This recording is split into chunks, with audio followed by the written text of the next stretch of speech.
পবিত্র কোরআনের সূরা বনী ইসরাইলের ৪ নম্বর আয়াতে মহান আল্লাহ ঘোষণা করেন, আর আমি বনী ইসরায়েলকে জানিয়েছিলাম যে তোমরা পৃথিবীতে দুবার বিপর্যয় সৃষ্টি করবে এবং তোমরা অতিশয় অহংকারী হয়ে উঠবে।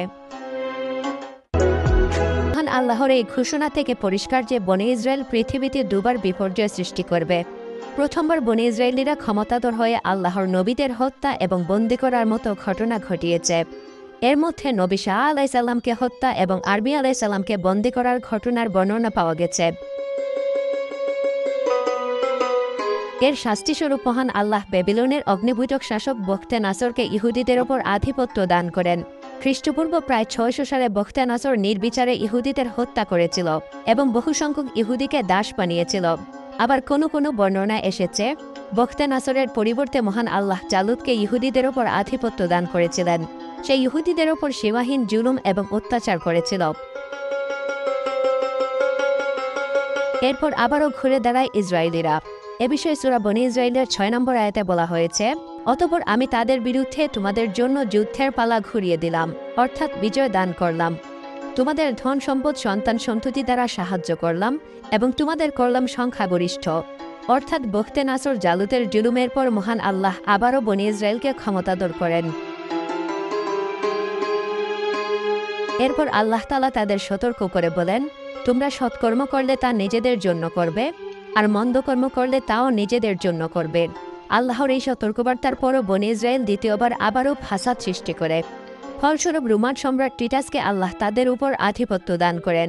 সে জেরুজালেমের উপর আক্রমণ করে লাশের গাদা লাগিয়ে দেয়। শত শত ইহুদিকে বন্দী করে তাদের ধন সম্পদ লুটে নেয়। ধর্ম পুস্তিকাগুলোকে পদতলে দলিত করে বাইতুল মুকাদ্দাস ও সুলাইমানি হাইকাল ধ্বংস করে দেয় এবং তাদেরকে চিরদিনের জন্য বাইতুল মুকাদ্দাস থেকে বহিষ্কার করে। এই সর্বনাশ নেমে এসেছিল তাদের উপর তাদের পাপের কারণে। এরপরও আল্লাহ তাআলা বনী ইসরায়েলকে অনুগ্রহ করেন। সূরা বনী ইসরায়েলের ৮ নম্বর আয়াতে বলা হয়েছে, সম্ভবত তোমাদের প্রতিপালক তোমাদের প্রতি দয়া করবেন, কিন্তু তোমরা যদি পূর্ব আচরণের পুনরাবৃত্তি করো তবে আমিও পুনরাবৃত্তি করব, আর জাহান্নামকে আমি করেছি সত্য প্রত্যাখ্যানকারীদের জন্য কারাগার। এখানে তাদেরকে বলা হচ্ছে যে যদি বনী ইসরায়েলিরা নিজেদের সংশোধন করে নেয় তাহলে আল্লাহর রহমতের অধিকারী হবে, যার অর্থ হলো দুনিয়া ও আখিরাতের সফলতা অর্জন করবে। আর যদি পুনরায় আল্লাহর অবাধ্যতার পথ অবলম্বন করে জমিনে ফাসাদ সৃষ্টি করে তাহলে আল্লাহও পুনরায় তাদের শাস্তি দেবেন।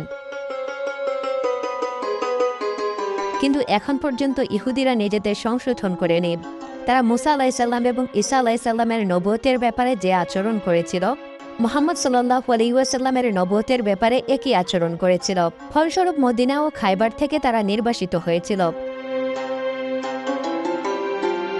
ইসলামী চিন্তাবিদদের মতে বর্তমানে ফিলিস্তিনের উপর যে অত্যাচার করা হচ্ছে, কোরআনের বর্ণনা অনুযায়ী এর ফলস্বরূপ ইহুদিদের উপর ভয়ঙ্কর শাস্তি নেমে আসবে। শুধু তাই নয়, দুনিয়ার লাঞ্ছনার পর জাহান্নামেও তাদের কঠিন শাস্তি দেওয়া হবে।